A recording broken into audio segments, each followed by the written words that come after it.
I was on a camping trail in the northern Appalachians, I believe, 5 years ago now. It wasn't anything special, just some new trail I was exploring.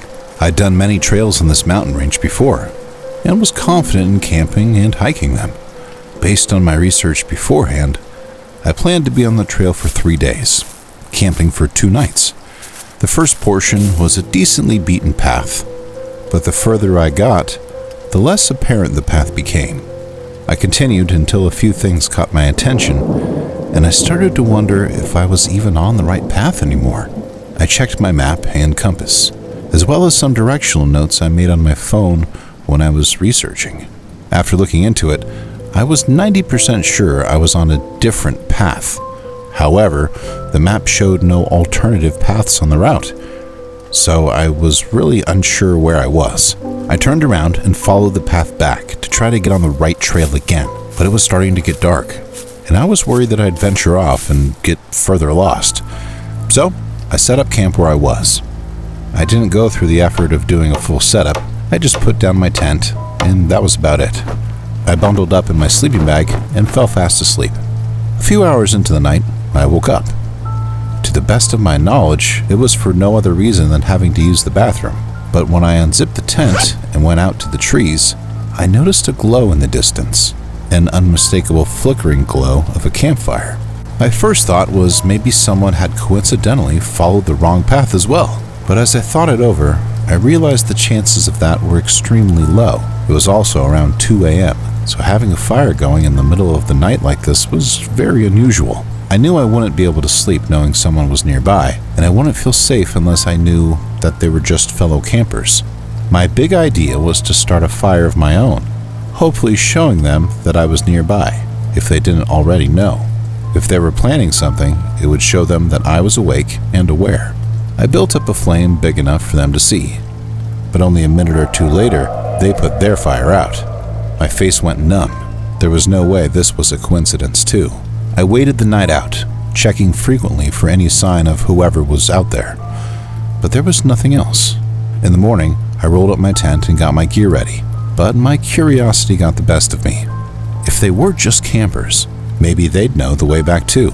I had my handgun holstered to my chest, just in case, and approached the site. It was empty, but there were clear signs of a fire. There were also multiple shoe prints all around, and not far off, a small hut or maybe a cabin, not something temporary.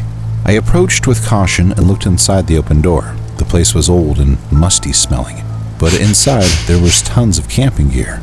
Tents, hiking sticks, bags, everything a camper or hiker would need. Expensive gear too, not just some cheap junk. The way it was piled up though, it didn't seem like it was from one person or even one time frame. Some of this stuff was new, some of it was older. I turned away and started quickly going back. By some miracle, I happened to stumble by a boulder that I remembered passing on my way up, and from there, I found my way to the right path. I took it back the way I came and got out ASAP. I notified the police just in case, but nothing came of it. I don't think they ever searched the area, but I think whoever was out there was stealing people's camping equipment by getting them to go off the main path. I don't know how they did it, or if anyone who fell victim was able to make it out, but I think I was extremely close to finding out firsthand. If you hit that like button, there's a good chance someone else's spine will get tingled by these stories. I do a lot of small camping adventures throughout the year. I try to keep these adventures under 3 days long so that I can do them on the weekend and only have to take a day or two off from work. This was just another camping trip of mine that I'd set to go on one weekend in the middle of April. My plan, so to speak, was to hike an estimated 5 hours up to a small lake and set up my camp right next to it, then stay a few nights before going back on Monday. I drove out there and started the hike at 8 a.m. This lake didn't have any trails leading to it, which was part of the reason I chose to hike there. It was only a 5-hour walk, so getting lost wasn't too concerning, and I wouldn't have to share my experience alongside a bunch of random people who also wanted to go camping at the same spot. 4 hours into walking, though, I thought I saw someone. I was just spacing out when I saw something far ahead rush past my view. I froze in place, trying to see what or who it was and where they had gone. But there was no more movement. I wasn't looking directly at it when it happened, so I didn't have a clear enough view to know for sure that it was a person. But I paid more attention for the final hour of the hike. When I reached the lake, I was taken aback by its beauty. It was the perfect place to catch a break. I didn't spend long finding a spot to set up camp, being in the trees just off to the side of the lake. Almost as soon as I did, though, I saw someone. This time, for sure. They were on the other side of the lake, walking around by the trees. They had no backpack or anything. They were just walking. I looked around for their campsite, but didn't see anything at all. After a minute, they walked into the forest and didn't come back. This definitely put me in a slightly nervous mood, knowing someone else was out here at a remote lake.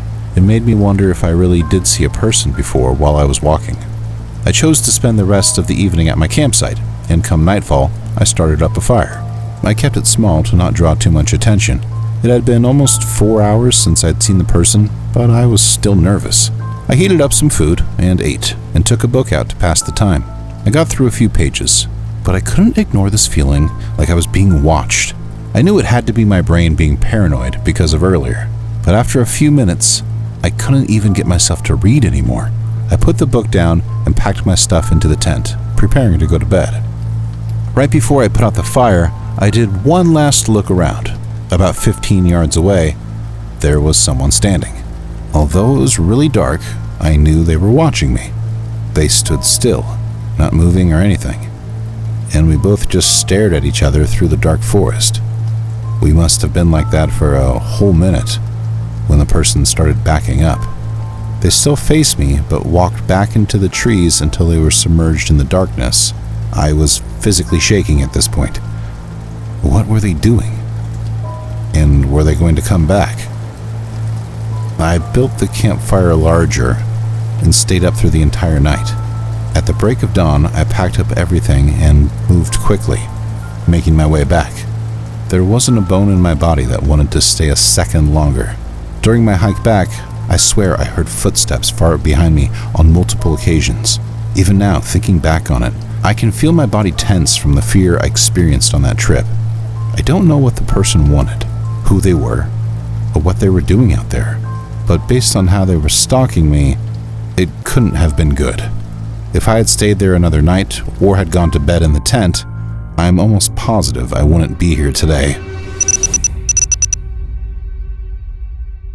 My good friend, whom I'll call Jesse, and I would go camping on trips once or twice a year. We used to go more often when we were roommates in college, but we both work full-time now. Jesse was the one who got me actually into camping, having done it his whole life. I hadn't even been camping once before I met him. This happened 2 years ago on one of our yearly camping trips that we went on in the summer. To specify, we didn't go far out or anything. We basically went down a trail maybe 2 hours out, then set up our tents and everything. The whole point of it was to camp, not to hike, and usually for around 4 to 5 days. When we got to a good spot, Jesse and I put everything together and relaxed. The next 3 days were just as you'd expect. We sat at the campfire, had some drinks, and just talked. We went for some walks and played some board games as well, but to sum it all up, we really just relaxed. I mean, that was the whole point of it anyway. On the 4th day, we agreed to wrap it up and head back the next morning. As the sun was starting to set, we prepared to get the campfire going again. Jesse said he'd go for a short walk and collect some dry sticks, and he asked me to get the food out and prep it for cooking. I did as he said, but as the sun faded out, Jesse still wasn't back. It had been maybe 30 minutes, which wasn't a long time for a walk, but it was a long time to be collecting sticks. I figured he must have meant he was going for a walk just to walk, and not necessarily for the sticks. I waited another 30 minutes. The sun was now fully set, and it was getting really dark. I had turned on our heavy lamp for a light source, but I knew it would run out of batteries if I left it on too long. I was getting really worried about Jesse. He was the one who was experienced in everything, so it just didn't make sense for him to get lost like this. I figured it best to at least start the fire so that if he was lost, maybe he'd see the flame and find his way back. I took the lamp, collected a bundle of sticks, and started the fire with some matches. By the 2-hour mark, I was really losing it. I didn't know what to do. I was trying to decide between looking for him, going back and calling for help, or just staying put. Every scenario was running through my head. What if he'd gotten hurt and wasn't far away? Then looking for him would make sense. But if he was far away, then me getting lost would only burden everything more. 2 hours and 30 minutes after I'd seen Jesse, and 2 hours after nightfall, I heard a gunshot. It was far off, somewhat in the direction Jesse went in. But what really scared me about it was that neither of us had brought a gun. I stood up and paced around the campsite for a minute before grabbing the lamp and going out to try to find him. It didn't take long before I heard steady footsteps running toward me. My hand was trembling, holding up the lamp, but the light only reached a few feet ahead. I saw a figure getting closer and barely recognized it to be Jesse. His eyes were wide open, and he looked horrified. I'd never seen anyone's expression be that visibly scared before. He told me in a sharp, hushed voice that we needed to leave right now. We ran back to the camp, grabbed our backpacks, but left the rest behind. I questioned him, but he refused to answer until we made it out of the woods. He said someone else was there and approached him on his walk. They held him at gunpoint, making him be quiet and following them somewhere. Before they reached wherever it was they were taking him, Jesse tried for his escape. And that's when I found him running. That's all he told me and ever has told me. Every time I ask, I can tell he's purposely leaving out some important details, but he still refuses to share them. One he specifically leaves out is the gunshot. He never mentioned it personally. I know Jesse is a capable guy, and it wouldn't be far off to assume he tried to overpower the man holding him up. Maybe he got the gun away from him and did what he had to do to escape. It would explain Jesse's traumatized state and why the man didn't chase him. I don't know what happened back there, but ever since, Jesse hasn't wanted to go camping again. Honestly, neither do I. But I just wish I could know the truth about what went down that night. Thanks for listening. If you want to help build the True Chiller community, like, subscribe, and share.